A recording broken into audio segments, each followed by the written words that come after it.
ரொம்ப நாளுக்கு அப்புறம் இன்றைக்கி டே விலாக் போடலான்னு யோசித்தேன். டே விலாகுன்றதை விட அந்த சண்டே லீவ் முடிஞ்சிட்டு மண்டே டியூட்டி பண்ணுறது ரொம்ப கஷ்டம். ரொம்ப கஷ்டன்றதை விட அந்த கூட இருக்க ஃப்ரெண்ட்ஸ் கொஞ்சம் செட்டாக அமைஞ்சிச்சனாலே அது போயிடும் டைம் போடுறது. ஆனாலும் அந்த 4:30 எப்படா ஆகும், எப்படா வெளில ஓடலான்னு தான் ஃபீல் பண்ணிருப்போம். ஃபுல் வீடியோ பாருங்கள், சப்ஸ்கிரைப் பண்ணிவிடுங்க.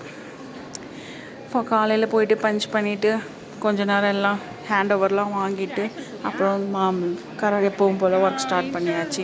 இங்கே நான் என் வீடியோ எடுத்தால் அவள் வீடியோ எடுத்துகிட்ருப்பாள். அப்புறம் காலையில் முருங்கைக்கீரை சூப் செஞ்சு குடித்தோம். கொஞ்சம் ஹெல்த்தியாக மாறணும்னு ட்ரை பண்ணிட்டுருக்கோம். முருங்கைக்கீரை சூப் குடிச்சிட்டு அப்புறம் எல்லோரும் ஃப்ரெண்ட்ஸ்லாம் வந்தாங்க. கொஞ்சம் இவ தான் புது கல்யாணம் பொண்ணுல லாஸ்ட் வீடியோவில் நெக்ஸ்ட் மந்த் மேரேஜ் இவளுக்கு. அந்த கல்யாணத்துக்கு டிஜேலாம் இருக்குது, ஃபன் பண்ணுறோம். அப்புறம் எப்போ மேலே ஒர்க் ஸ்டார்ட் பண்ணிட்டோம்.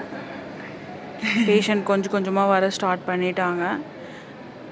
அப்புறம் கொஞ்ச நேரம் கொஞ்சம் காசிப்ஸ்லாம் பேசிட்டு அப்புறம் ஒரு பைத்துக்காரன் ஸ்டார்ட் பண்ணோம். இவன் ஒரு அரலூசு.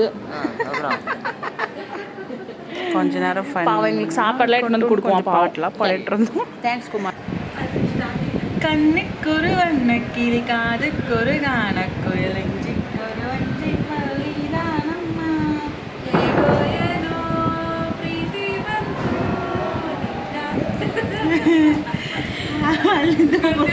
ಮೇಲಿಂದ ಒಬ್ರು ನೋಡ್ತಾ ಇದ್ದಾರೆ ನೋಡು.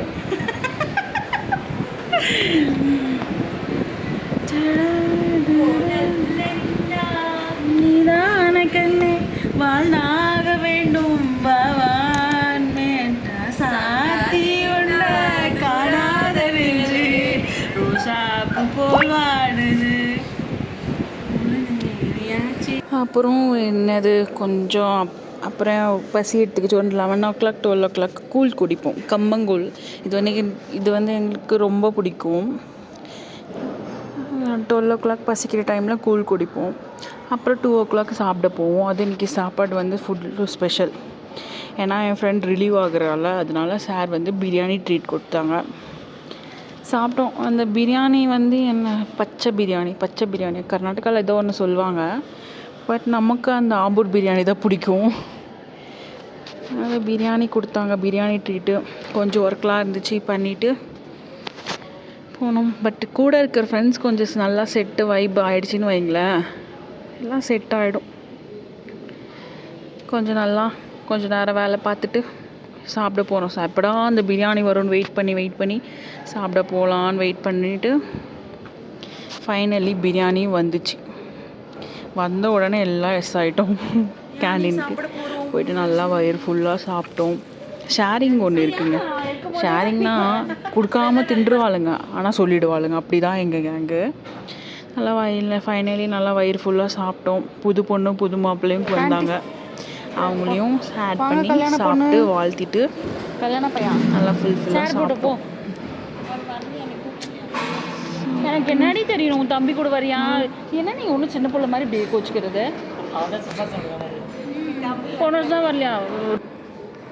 யாருக்கெல்லாம் இந்த பச்சை பிரியாணி பிடிக்கும்னு சொல்லுங்களேன். இந்த நமக்கு ரெட்டு பிரியாணி தாங்க.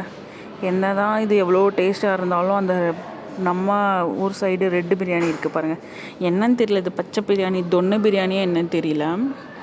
க்ரீன் கலரில் இருக்குன்னு டிஃப்ரெண்ட் டேஸ்ட் தான். அது நல்லா தான் இருந்துச்சு. கொஞ்சம் டேஸ்ட்டு வாங்கி கொடுத்தவங்களும் நம்ம நல்லா இல்லைன்னு சொன்னால் நல்லாவும் இருக்கும்.